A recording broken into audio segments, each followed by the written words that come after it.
The caretaker government of Afghanistan on Wednesday downplayed the security threat posed by the hardliner Islamic State, or Daesh outfit, saying security forces had arrested 600 militants affiliated with the armed group over the past 3 months.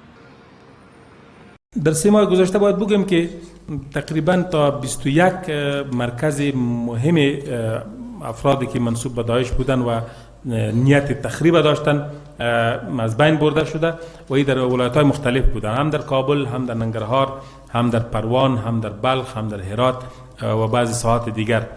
تقریباً در 3 ماه 600 تن منسوب به آنها گرفتار شدند. این یک دستاورد بسیار کلان است.